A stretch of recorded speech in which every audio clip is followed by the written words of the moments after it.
Welcome to IPPR, and to this, which is the latest in our series of occasional book launch events, which we're very pleased to be hosting in conjunction with the Oxford Martin School.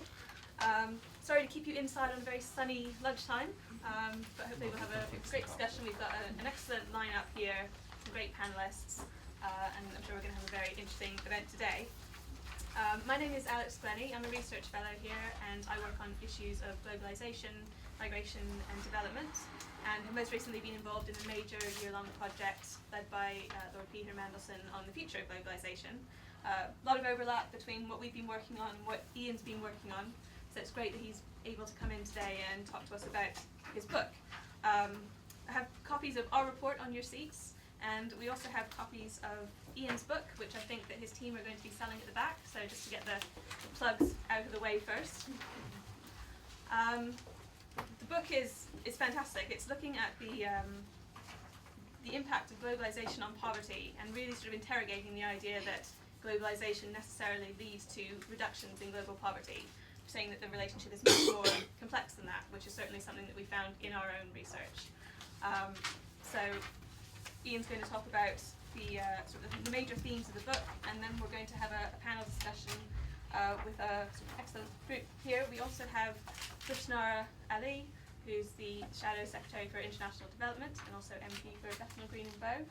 We've got Nick Gowing, who's been working with Ian at the Oxford Martin School on issues relating to the vulnerabilities of power, and I think he might sort of introduce some of that a bit in his comments. And then we also have Jamie Drummond from the One organisation, the co-founder and executive director of One, which was launched in 2008. So we're going to start with Ian. We're going to kick off with a presentation from him of about 20-25 minutes. And then, no? Yeah, I'll be 10 minutes. Okay, 10 minutes then. And then maybe sort of 10-minute interventions from the rest, and then leave plenty of time for questions and discussion at the end. Thanks. Thanks very much, Alex, and thanks to IPPR for hosting it.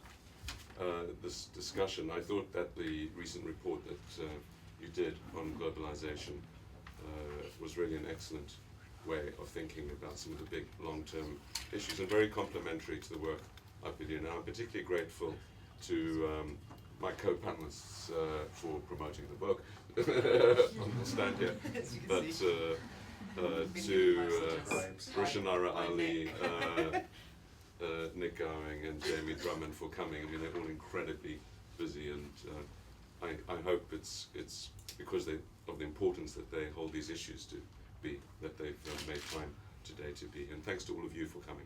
What I'll do very briefly, because I can't give you too much, otherwise you won't read the book, is give you some of the reasons why I wrote the book and where I think it takes us.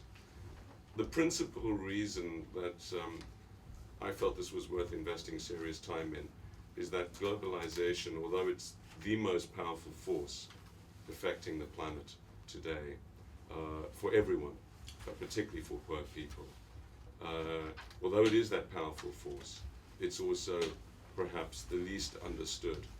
And the debates that have tended to develop around globalization have generated an intense heat and unfortunately very little light, indeed smoke mostly. So what the book aims to do is to throw a little bit of light on some dimensions, namely the economic dimensions of globalization. It clearly isn't about all dimensions. It doesn't deal with many, many aspects, peace and war, culture, and many other important dimensions of globalization. But it tries to look at the flows, the economic flows. And it's unusual, I think, in perhaps two respects. The first is that it deals with what I consider to be all the principal economic flows. So there are a lot of books on finance, there are a lot of books on trade, there are books on migration, and there are many, many treatises on aid. But as far as I'm aware, there's no other volume that brings together finance, trade, aid, migration. And critically, what's left out of, I think, all debates is ideas. How connectivity leads to the flow of ideas around the world and across borders. And the reason why I include ideas in this economic analysis is because I think they are, in economics as in all other spheres, the most powerful influence on development. And unless one understands the manufacture of ideas, their transmission and adaptation, implementation, one can't begin to understand the force of globalization. And it's particularly pleasing in that respect to not only have on the panel with me the Shadow Minister of Aid and Development for the UK government, but also Nick Gowing and Jamie Drummond, who've been intimately tied up in their lives in different ways with how ideas get transmitted and mobilized around the world. And I thought that was very important for this message. And then the book ends with an analysis of the broad policy conclusions.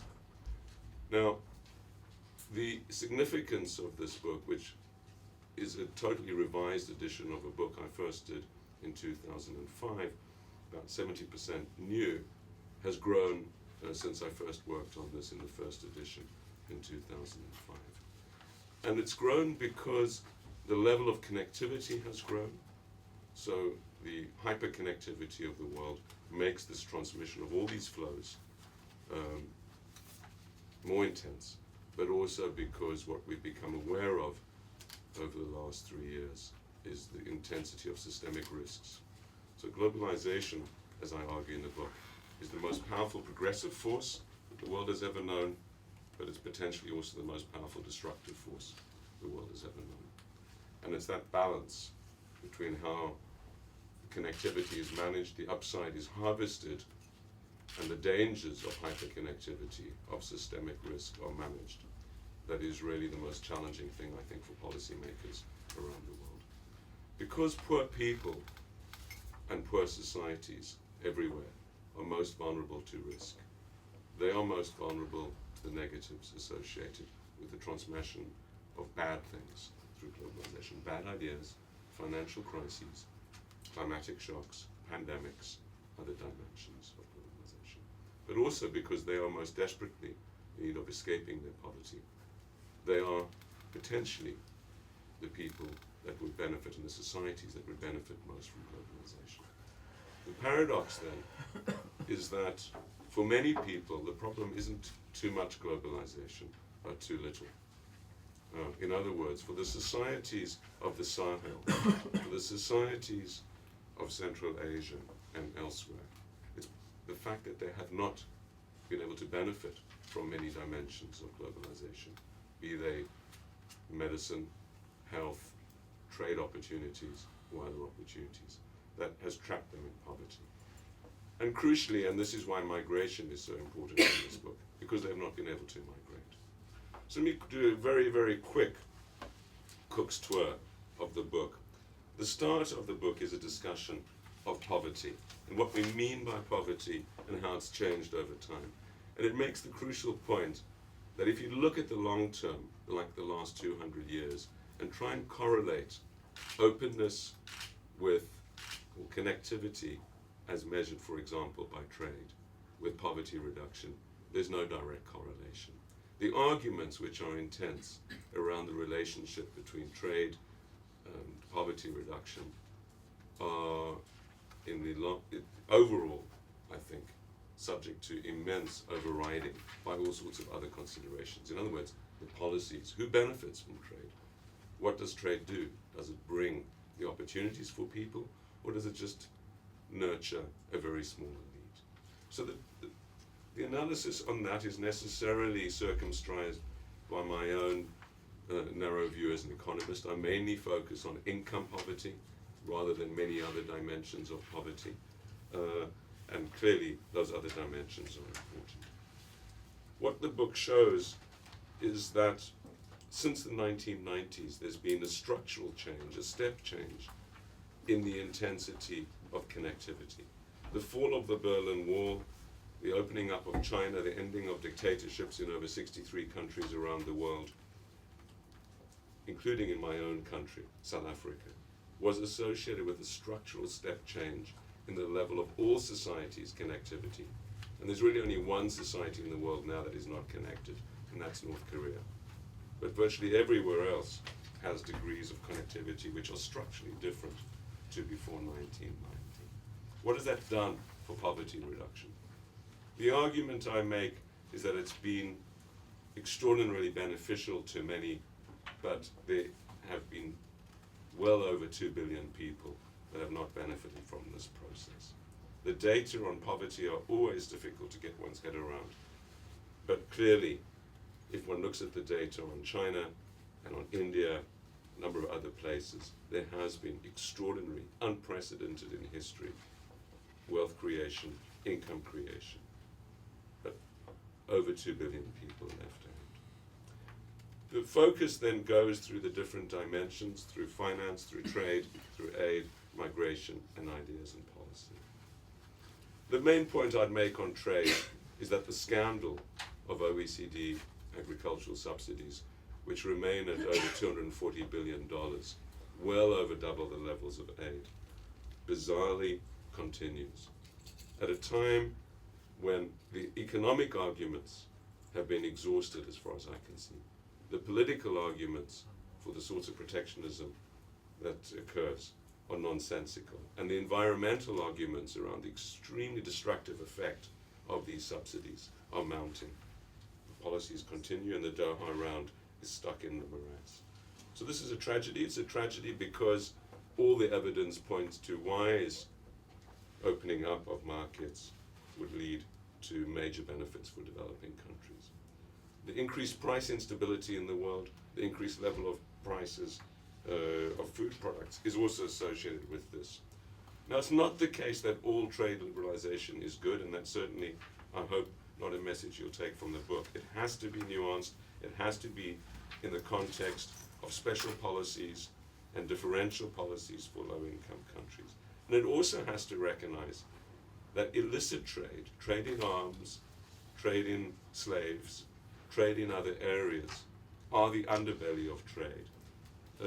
About 10% of trade is illicit, and so if trade goes up, so does illicit trade. How one manages this, how one ensures that good things are traded and the bads are not, is extremely important. The chapter on finance and capital flows highlights the very, very narrow and unhealthy way that these financial flows work, the extremely low level relative to income or domestic mobilization of finance in emerging markets. Although a great deal is made of financial flows, they typically are 2 to 4% of countries' flows. So the question is, what do they do? If they don't leverage development, if they don't have beneficial outcomes, their effectiveness is greatly curtailed, and I spent quite a lot of time in this chapter thinking about the systemic risk issues around that. The aid chapter highlights the continued failure of the OECD countries to live up to their 1970s promise, the steps forward, but still the massive path still to be achieved. And this really is about the fact that per capita aid remains lower now than it was in the 1980s to Africa. So at a time when poor countries in need have never been better managed, and I think we all understand that in terms of the macro and the governance, and at a time that the rich countries have never been richer, we bizarrely are giving them less money on all sorts of new excuses. There's much to be said on aid, but I won't dwell on that. Again, the point is that these are small flows relative to what happens in countries, but extremely significant. The migration chapter draws very heavily on my new book, Exceptional People, How Migration Shaped the World and Will Define Our Future. And basically what this migration chapter shows is that migration has always been the most important way that people escape poverty. It has always been the way that people escape famine, climate change, wars, and conflict, and none of us would be in this room if our forefathers had not taken the migration path to escape problems in the past. This has been forgotten, it's been untied from the aid debate, and as a result, people are trapped in poverty. There's no doubt that poverty cannot be escaped without massive changes in migration policy, not least within regions like Africa. The book looks at detail at these questions of remittances, brain drain, brain waste, and other areas, and these, of course, are important. The chapter on ideas makes the point that ideas are the most powerful factor influencing development, that it's ideas in the end that matter, how to do things, how to escape poverty, how to implement policies. Not all ideas are good, of course. My living under apartheid shows very demonstratively how ideas can be tragic. But the battle of ideas, pushing out bad ideas more quickly, and ensuring that good ideas take their place requires engagement. It requires acknowledging that in the end that's what matters. It's who wins the political battles, who wins the policy battles, what evidence they have, and what is the relationship of the scientists, the academics, the scholars, and social communities and others to formulating these ideas. In the end, as the book concludes, it's about policies. Globalization is neither good nor bad. It's potentially the most powerful force for development. It's also potentially the most destructive force. And so what the final chapter does is provides a menu of the different topics I cover and highlights some policies which would be beneficial for development. Thank you.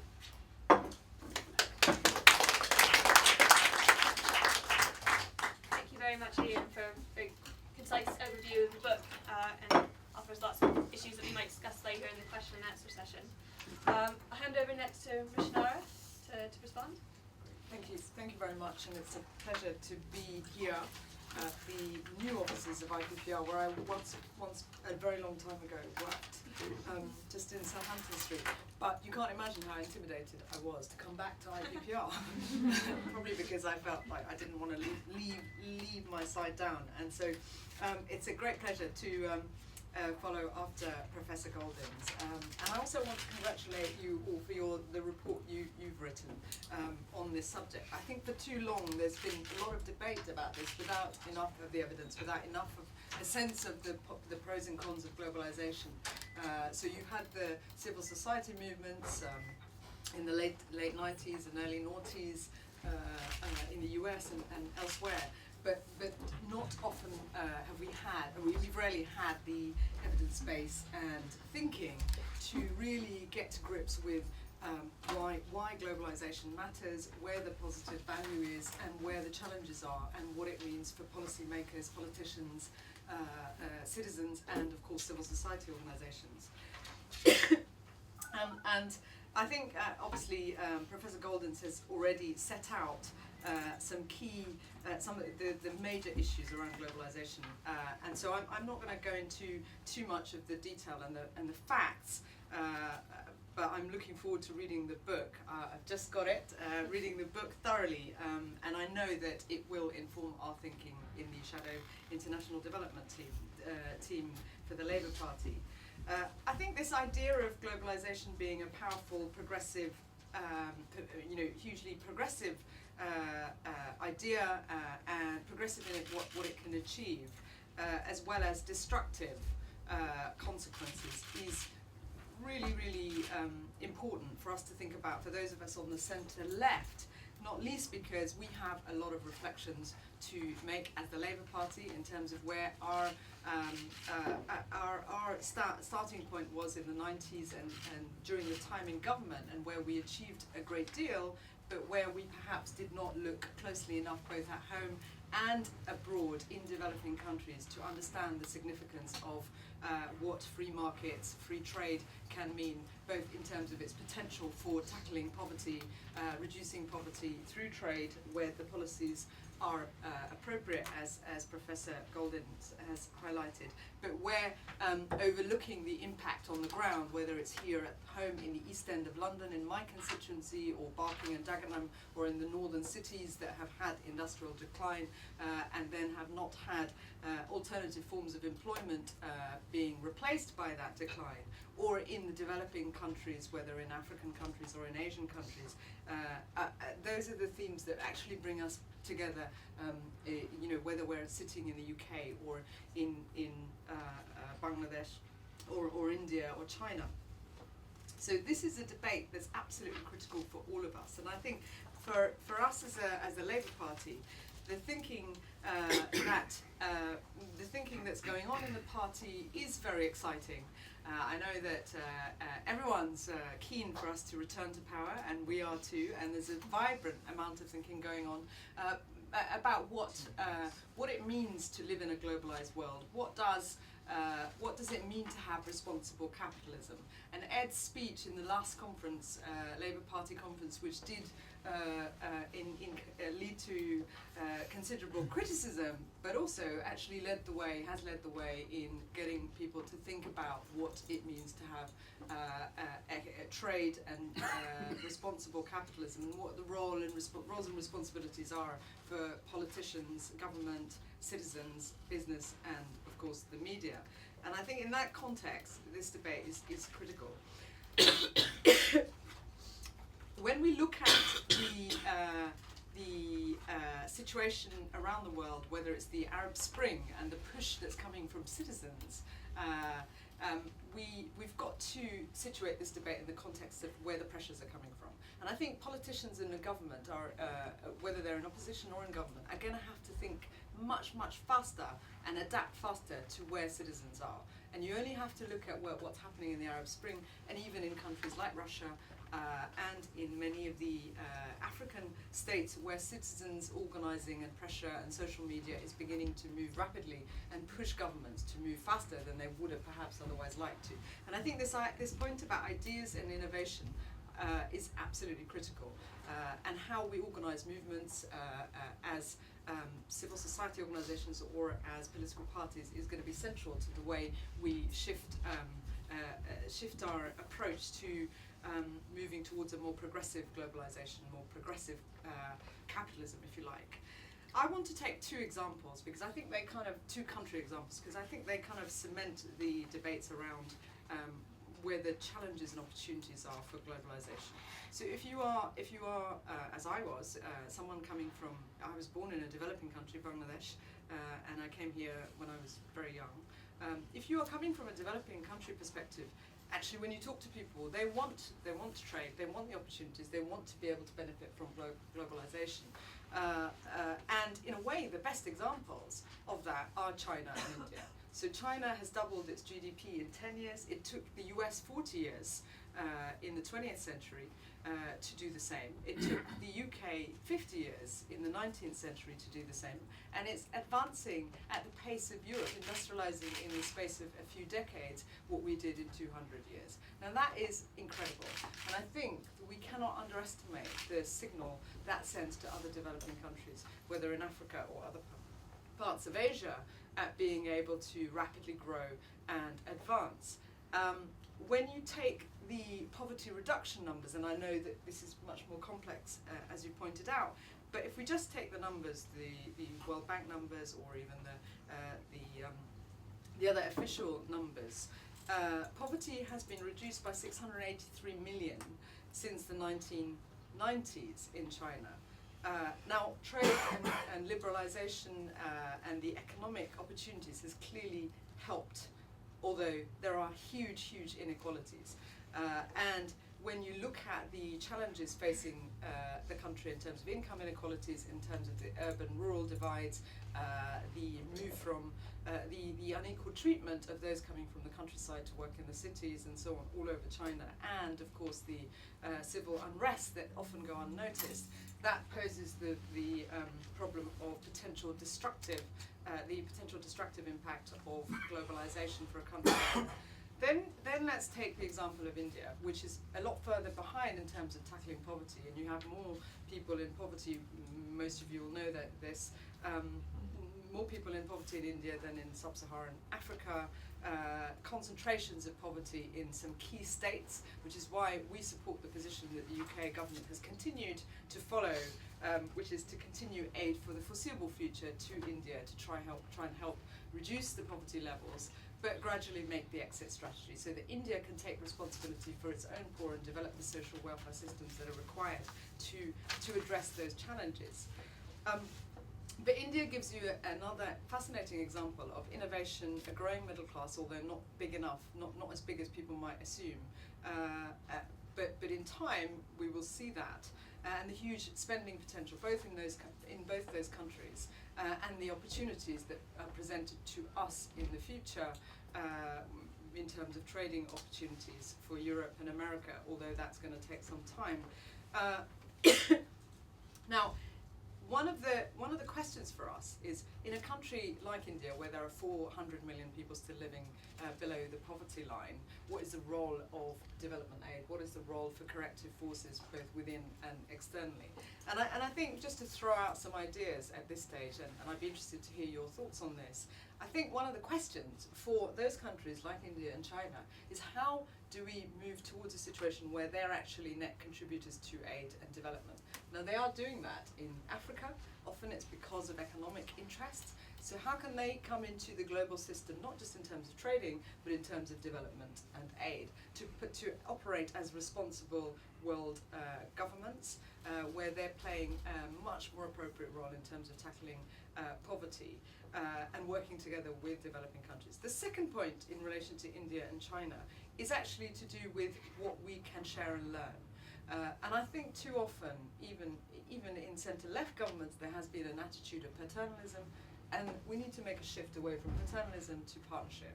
So that means, where are the lessons that could be learned about how they have performed these economic quote-unquote miracles? What can we learn from them? Of course, there are lots of negatives, but there are huge positives. The space for innovation and ideas is critical, both in terms of business innovation, but also social innovation. I think that for the West, for countries like the UK, there's a lot to learn. There's a lot to teach, but a lot to learn. There's a lot to teach in terms of our systems, the ones that are working, the social welfare systems that do work, that developing countries or middle-income countries are wanting and interested in learning about, whether it's our national health system, which is, I know, under assault at the moment, but of great interest to the Chinese and many other countries. So we need to think about what we can offer to other parts of the world that we've often taken for granted, but they're very interested in. Certainly the Chinese are, and I think other countries are. So there's a huge amount that we can share and learn in both directions, but that genuinely needs to happen, and that needs to be based on partnership. I think I just want to make a couple of quick points about technology. I think, as Professor Goldin was saying, the potential for technology and acceleration of technology and what it does across trade, across governance, across citizens organising is absolutely incredible. And we can see that both in terms of the way that people are organising themselves, but arguably better in the Arab world than in the Western world. The Occupy movement has had some interest in the media, but it hasn't led to radical overthrow of governments. Not that I'm promoting that at the moment, although I wouldn't mind seeing it happen. But if you look at that if you look at the way citizens have organised themselves in terms of the Arab Spring, then obviously what's interesting about that is the way that technology and organising has come together face to face, and the use of social media and so on, and the challenge to governments. Now that's not just I don't think that's just something that's confined to those countries. I think that this is an important lesson for all governments and all political parties. We need to be faster at being able to catch up with what citizens want, and technology is accelerating both in terms of trade, but also the way people organise themselves. So if political systems and governance systems, international or domestic ones, don't move fast enough, don't catch up, then I think you're going to have more disjuncture between these forces, and more resentment and more anger and instability. In terms of the domestic scenario, I think we, as the Labour movement, as the Labour Party in government, we often overlooked, to our detriment, the effects of globalisation at home. And if you take the example of the economic benefits, of course, you can't deny the economic benefits of globalisation in terms of the macroeconomic picture, but certainly in local communities, whether it's in the East End of London and as I said, in other cities, there have been huge concerns, and that's because of the anxiety that was created and the downward pressure on wages and opportunities for those at the bottom. and that wasn't matched enough, I would argue, with support skills and opportunities for people to make the transition into new forms of employment. So that often put people in competition. And I think that's something we cannot underestimate the significance of in the UK and countries like this, and the dangers here at home of globalisation. That's not an argument for protectionism, but it is an argument for investing in our own population, in training, education, skills, so that they can be in a position to compete with more open migration where that's necessary. And of course there are huge political constraints on migration, but we need to make sure that those who are facing unemployment, who are facing worklessness, have those opportunities. And it's often that those at the bottom miss out, both in developed countries as well as developing countries, from the opportunities for globalisation. And in just moving on in terms of what, where our thinking is going as the Labour Party, as the party in opposition, we have an incredibly proud record, I would say, of working to tackle poverty in developing countries when we were in power. In terms of the 0.7% commitment that we made, which this government is continuing with, in terms of the Millennium Development Goal contributions, and the support that was provided to developing countries, ranging from debt relief and so on and so forth. Now, what I think, however, for those of us who are new into Parliament, like myself, I was elected in 2010. We are thinking about where we go, post 2015. If I hope will be the case, we are back in government, and I think we need to be ambitious about where we want to go with the international development agenda. This is a field where Labour has got an incredibly positive story to tell. It's led the way around the world with encouraging other countries to increase their aid, and yet not enough progress has been made in terms of the increase in aid. But I also think that we need to shift our focus towards looking at how we tackle global inequality within and between countries, and that's got to be the new frontier for us as a party to work on. And we are very pleased that the Conservative government has been keen to imitate what we've done. I think this provides an opportunity for us to be even more bold and ambitious about where we want to go in the future, and hope that they follow us. It's not necessarily a bad thing if they follow us and do the right thing. And in terms of where we want to focus our energy, I think it is going to be about looking at how we encourage the appropriate kind of trade, appropriate kind of governance system that encourages development countries to grow, that spreads the opportunities and income potential across populations. And that's where understanding and thinking about how economic growth happens within those countries as well as in our own country is going to be critical. And that's why the points that were made both in Professor Goldin's book and in the IPPR report about new forms of global governance systems that actually benefit those who, not just those who are wealthy, but spreads the proceeds of growth as it emerges. Particularly, it already is happening, obviously, in the developing countries, in the Asian economies, the BRIC countries. But where that is where that will be the case, if we hope in time, in the wealthier countries or currently developed countries. So we do need an international system that is much more fit for the 21st century, that recognises developing countries as partners, not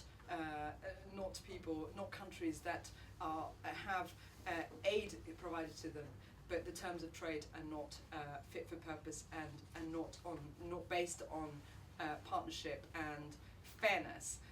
And I think that has to be central to where we go as a Western country, and recognising that the power relationship historically has been imbalanced, and there's still a long way to go to do that. We're in the process of developing our ideas and policies for our manifesto going forward, and I'm very interested in hearing your thoughts and views on some of this, and I know some of the ideas that are coming through will be fed into the Labour Party's policy process that is ongoing. Thank you very much. Thank you.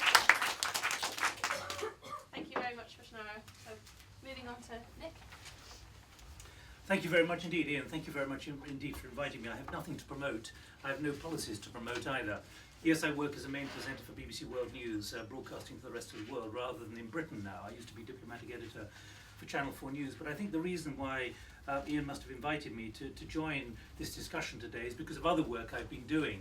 And I'm not here to promote it, I don't get any money out of it, but it comes from Oxford University, from the Reuters Institute for Journalism. It's called Sky Full of Lies and Black Swans. And why have I suddenly put that on the agenda? Not to promote it, to undermine Ian's book, but to say, in the work that I'm doing as a main presenter, I'm also doing a parallel track. It's about governance and it's about power. And listening to what Roshanar has just talked about governments needing to adopt much faster. That's exactly the kind of thing that I've been pointing out for rather a long time, over 18 or 19 years. And my comments relate significantly and specifically to chapter 7, about ideas and the kind of things that the book puts on the agenda. And I have to say, Ian, I'm probably now talking about the next edition of your book, because I don't envy anyone like you having to capture for publication in printed form with all the time delays and so on, the reality of what is changing. In the last year, after all, we've had 10 years history in 10 months. And that is what's happening with power. It's what's happening with digital power particularly, and that's what my work has been about. And I didn't ask to come and sit on this panel, but what I'm trying to get over is that those in positions of power and responsibility simply don't get the enormity of the digital interconnectivity that is taking place. Whether in Clapham and Haringey in the middle of August, or in many of the African and other countries as well. Look at what happened with Anna Hazara in India back in April. A 74-year-old social activist gets out his mat, sits in the centre of Delhi to take a position on corruption in India. Within 96 hours, Pranab Mukherjee, the Mr. Fix-It, the Peter Mandelson of the Congress Party, had essentially said, hands up, we understand what you're saying. Why? Because literally millions of people had logged on virally in India to this, and it's something that the political class in India had never understood. The same thing happened with TEPCO during the just after the Fukushima disaster and the tsunami. It's this inability now of both the corporate institutions of power and those in government to understand the enormity of what is happening. Why do I feel confident in sitting here on the record and saying that? Because much of what has happened in the last year, particularly with Egypt, with Libya, now with Syria, and with Iran and so on, is exactly what I've been predicting for many years. But as I say, the most obvious is often the most elusive to those in positions of power. Why didn't Mubarak learn from Ben Ali? Why didn't Gaddafi learn from Mubarak? Why hasn't Assad learned from all of them?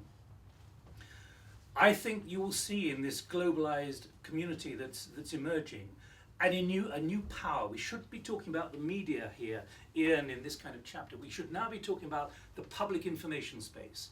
I work in the traditional media, but we're having to change incredibly fast. When there are 4.5 billion people who've got one of these, one way or the other, iterations of it, and rightly Ian talks about North Korea, you have to analyze the enormity of what Roshanar has already talked about, but I just want to re-emphasize. It is the way that the matrix of power is changing. Whether you're in downtown London in the middle of August, whether you're in Dalian, a city in China, where people take to the streets on a Sunday afternoon because there's been a chemical plant which has been inundated by a typhoon, whether you're talking about TEPCO, whether you're talking about BP, who were completely wrong-footed by the fact that 22% of the social media in the United States was on one issue only, and it was about BP and Macondo and the Gulf of Mexico. They didn't understand this new information space. Now, I'm on the record, but I can tell you that I speak to a large number of gatherings, executive gatherings and government gatherings and others, behind closed doors, where I'm amazed at how slow those in positions of power and responsibility are to understand how fundamental this is. And that's why I say we've had 10 years history in 10 months. Okay, it's an easy thing to say. But when I see, Ian, in chapter 733, challenges for knowledge management, that to me is exactly it, because I'd like to emphasize what Roshanar has said. I see great empowerment coming. We're seeing it in so many places. Whether it's M-Pesa in Kenya, or it's the people in Benghazi who rise up against Gaddafi. But there are many other political leaders in both developed and developing countries who simply do not want to get this. And I'm not going to mention them on the record, but they'll be pretty clear, some in Africa and elsewhere. And look at what even Putin didn't understand in Russia. It was clear in September when he and Medvedev announced the carve-out from power just how irritated a lot of the public were. But I can tell you from inside the Russian institutions of power, there were those of a new generation who wanted to warn Putin about what would happen. And of course it happened. Before Christmas we saw the protests in minus 20 degrees, and we've seen what happened last week. It is inevitable, it's inexorable, but it seems to be elusive to many in positions of power and responsibility. And that's why I say that I think there is enormous potential for technology, these ad hoc communities which come together, mobilized within minutes and hours by this. But it's the inability now of the structures of power to systemically embrace this. It's not about procurement of technology. It's actually about recalibrating the human software of leadership, whether it be political leadership or corporate leadership. And it's the pressure now from the next generation, whether it be the 18-year-olds or the 38-year-olds. They're getting frustrated, but they're operating within traditional systems of power. And I think in some countries, like particularly in Africa, I've heard Kofi Annan on the record, well before what he's doing now in Syria, say, if I was a leader in Africa these days, I would be reconsidering precisely how I exercise power. That's not a direct quote, but that's the gist of what I've heard him say publicly. After many months of thinking about this was in the middle of last year. And certainly that's something I would subscribe to. And therefore, when in this book we're talking about globalization for development, I do see grey clouds, not black clouds, but grey clouds, because of the inability of the systems of government and governance, whether political or corporate, to embrace the speed of this new reality. And I can give you many more examples as well. Look at what's happened in India. 6.1% growth at the moment. It's slumped for many reasons, but one of them is what was mobilized in April of last year by one man about corruption. It's led to a loss of nerve, quite apart from the fact that there are the issues of the 2G telecoms licenses and 122 of them now being cancelled, etc., etc.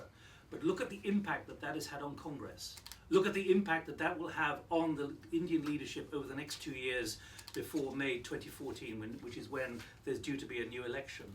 These are profound dynamics which most don't want to get their brain around. It's maybe easy for me to sit here and say that. But let me bring my thoughts to a close with this.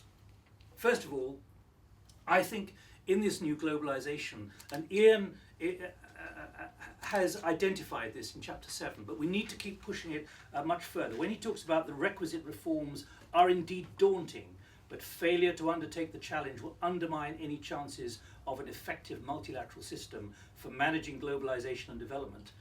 And the issue is transparency, accountability, and good governance. These bullets I'm going to give you now help frame what the authors have written here. It's about the new vulnerability of power in this globalized world, this globalized digital world, because a fisherman and a farmer in the Rift Valley or on the Mozambican coast can have as much power as a politician sitting in Maputo or Nairobi. Secondly, it's the expectation of accountability. Remember, people in central London or down in Clapham or Haringey or Tottenham during the riots, or the criminal activity we should call it now, much of what was going on there was known to many more people than even Scotland Yard and certainly the government in Whitehall, partly because the Prime Minister was away. It's forcing accountability in short order. And ultimately, and this is the most difficult thing maybe to push forward, it's creating a deficit of legitimacy. Because the public in everywhere except North Korea is seeing here, as many of us do here now, is reading the digital text, is now seeing video being streamed on this, and is saying, hang on, I know what's going on. Why am I not being told about it by those in positions of power and responsibility? Whether in the developed world, Moscow, well, I think we can call it developed, or in the developing world somewhere in Africa, these are big changes. And most, and I've tested this with many, many people off the record, not for quotation, they are seeing this as, quote, subversive, unquote. Subversion of the systems which have got them into power. And so those are the issues which I want to leave with you. And by and large, there is a mindset of denial. It is not changing fast, even though what is happening is so profound. Thank you very much, Nick. Sobering words. It'd be great to sort of get a discussion going about that afterwards. But before we do so, I'm going to hand over, last but not least, to Jamie Drummond. Thank you. And I mean, there's so many things that have been raised, not just by the book, but all the comments. I think this should be a fascinating discussion. If I may indulge me for a second, I'm just to explain who we are, because otherwise what I'm about to say may not make a ton of sense. One is a global advocacy organisation. It evolved out of something that was a big campaign at the end of the 90s called Jubilee 2000, that dropped the dead. And I was the global strategist for that campaign. When it was somewhat successful, we didn't achieve everything we sought at the time. I went to America when Bush won the election, and I worked closely with the White House on a series of initiatives on Africa, on multilateral debt relief, which was furthering the debt cancellation, on HIV/AIDS, on malaria, on TB, on education, and so on, and a whole series of initiatives on corruption. And it gave me an insight from having worked in the UK political system to get with the early days of then New Labour in the late 90s through to working with a bunch of neocons in DC, two very different political environments, policy environments, and ways of getting things done. And we're now trying to scale up that kind of advocacy globally in capitals around Europe and the world.